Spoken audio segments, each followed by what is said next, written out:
Well, Max, you've had a Hall of Fame career with Hall of Fame moments well before tonight, but obviously this was pretty special. But, I mean, just as you sit there tonight, where does this moment rank among all the great nights of your career?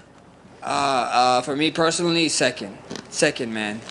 Nothing like going out to Rio, fighting the King of Rio, getting an undisputed title against him is amazing. But, you know, being here, you know, just shout out to Justin Gaethje, brother.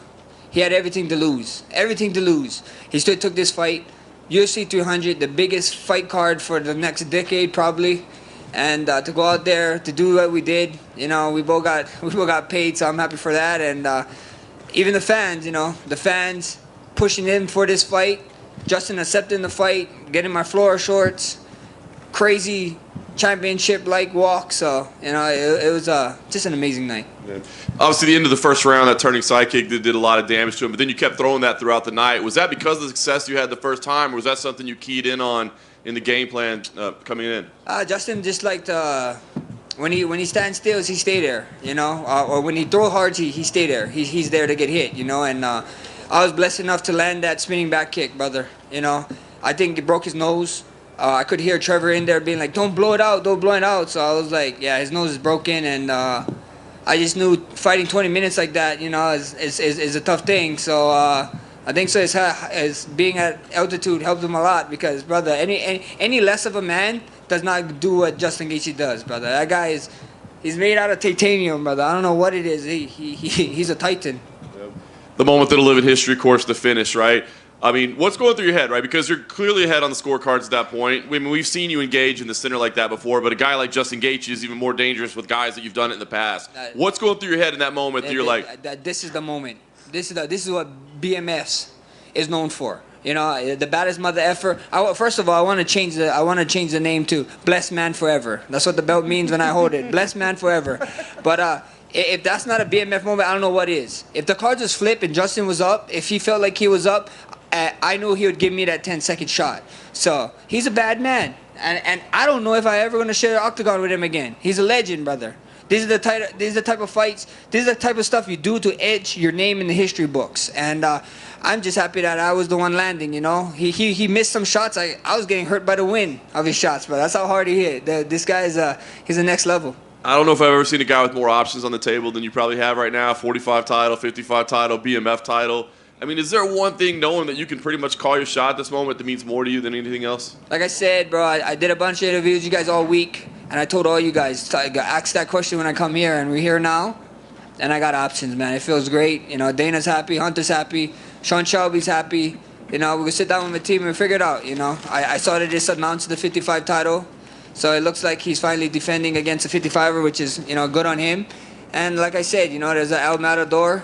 He's doing everything in his will to try to escape a bull in the pen. So, you know, I'm here. First things first, rest. I got my beautiful wife. I got my beautiful family out here. All my family, we just chilling, brother. I got a 30-day no contact from the doctor, so I'm gonna enjoy it. Last thing for me, Dana shared that, you know, as he walked by, you and Justin were on the phone having a conversation out there. Can you share the details of what you guys talked about? I owe him and Trevor a drink.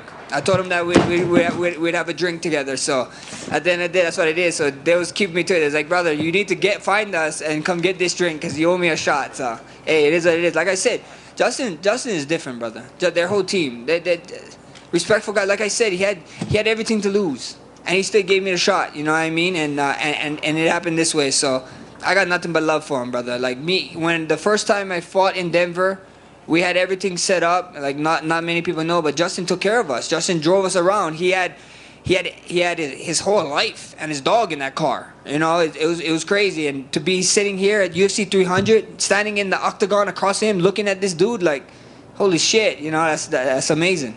Max right here. Do you think anyone is ever going to oblige with you pointing to the center of the cage again? I hope so. If you're BMF, you want to be great. That's what great fighters do. Everybody thought I was lying when I said I was a gladiator. You know what I mean? I ain't lying. Any weight, whoever, whatever, anyone can get it. But shout out to you, brother. You know, without having an interview with you, Mark Coleman was super. I don't know if you saw his reaction. He was super ecstatic to wrap the belt around us. And then even with the ideas of asking the question, you alley-ooped to me, brother. You gave me the alley-oop for the bonuses. I'm here. I got 2 bonuses, and you know, thank you for that. No worries. Do you do anything special with that money? Brother, you gotta ask the boss lady right there, John Wick looking ass over there. She looked like John Wick. She inspired me today. Her fit was like John Wick vibes. So I was like, I gotta go out there and be an assassin. So a lot of people thought that Justin knocked you down tonight, but the official statistics do not give him a knockdown. So Oh yeah. Hey, it was a slip. It was a slip. All right, let's stick with that. Thanks, Max. Max over here. After the fight, you said, I'm him on the microphone. So did you feel like as y'all must have forgot moment was there? Brother.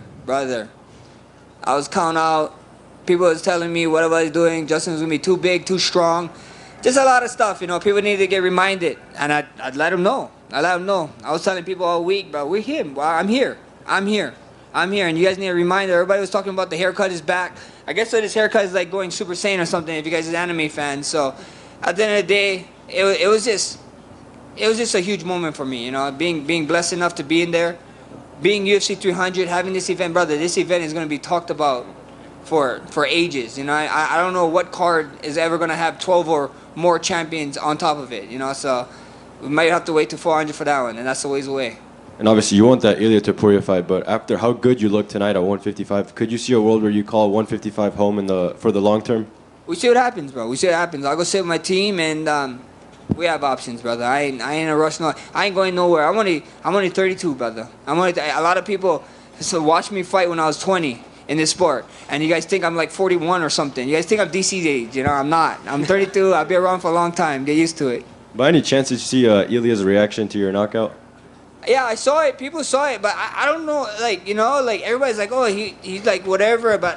You can't. I don't know the dude. You know what I mean? You don't know if he's socially awkward or something. So like maybe that's just what he is. You know? No. Fair play to him. You know, I don't know how animated or whatever he is. So I ain't gonna take to it. This guy is a world champion. He's a killer. But like I said all fight week, brother, it's quite. You know, we got questions. There's a lot of questions about the guy, and I wanna figure that out. Last one for me. Dana was just in here and said that Hawaii probably doesn't have the necessary infrastructure to host a big UFC event. So is that something you're going to be pushing for until you call it? Nah, I'm over that, brother. If there is one stadium that I think that they could hold us in, but I don't think I'd be able to fight. It'd have to be like UFC 300 tickets, and I wouldn't feel right paying my people paying that kind of money to watch me fight. So there could be a UFC Hawaii. You know, we got a bunch of other Hawaii fighters. We got Dan coming up. Hopefully he can get the UFC Hawaii card for him. You know, so at the end of the day, this is like the ninth island. You know, you guys saw in there how much Hawaiian flags you guys saw there, right? This is like Hawaii to me. If Ilya is the next one, I know they can't get in Spain to next year. And if they're not doing and if they moved on from Alex and they want to go at me, why not Legion Stadium? 66,000 people. This is like UFC Hawaii right here. I feel right at home, so that'd be huge. Max in the front, right here. Ilya actually just did an interview with ESPN, and his quote was, "It's clear for me my next fight is against Max Holloway. Congratulations and enjoy tonight. But after fighting me, he will have to go back to the back of the line." That's cool. I mean, what do you want to say? What if he goes in the back of the line? You know what I mean? So at the end of the day, we find out. Like I said, we got questions. You know. We're in the fighting game. Ilya can talk. But I got a lot of questions, you know. I like listening, and if that ever gets booked, you guys are gonna see a lot of answers. So I'm excited for it. Max, if you were to go on and beat Ilya and become champion again, it sort of opens the door to another fight with Volkanovski down the road. And you always said 100%. If I ever get that title back, Volk's still around. I want to fight him one more time, brother. I'm gonna keep knocking on that door until I get my one. You know. Well, I remember when you lost the third fight to him, you said, "I'm just going to be undeniable," I think was your word. Undeniable. And here you are today. Essentially, if you get one fight and one win, you could make that happen. Does it feel good to know that despite everyone saying that you can't really do something, that door's closed, you can open it yourself? Bro, be undeniable, you know. I see a lot of guys fighting certain people being like, I deserve this, I deserve that. I'm like, nah, man, you know, like I'm not fighting contenders. See, if I wasn't fighting contenders, then I can see why you guys all be like, Max shouldn't deserve it. I'm fighting every contender. You know what I mean? Every contender is coming through me at one point, except for Ilya. You know, Ilya just jumped the line. So at the end of the day, it is what it is, you know. You want to be great in this sport, fight the best people. Fight the people who you got to take chances in the sport to make a name. And I was just happy that, you know, I took the right chance. Max, over here.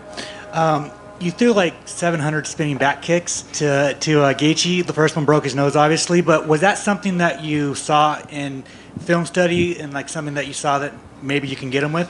For sure. You know, he likes to plant his feet throwing, and he likes to duck. You know, and I was blessed enough to land that first one, brother. That first one right at the last seconds of the first round helped a lot. Like I said, he got a broken nose from it, so that was good. That was definitely about the plan. We saw a lot of things.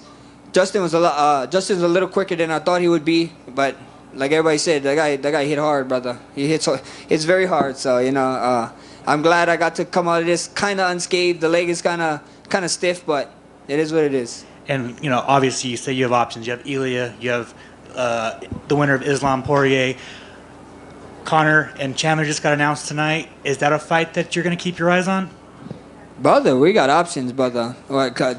Connor likes to consider himself a BMF, right? So we can figure that out. I don't really got history with Islam, but me and Dustin got some history. 5 years to the date, Muffin Top Max fought Dustin, and that didn't go my way. So at the end of the day, we got options, bro. First things first, heal up.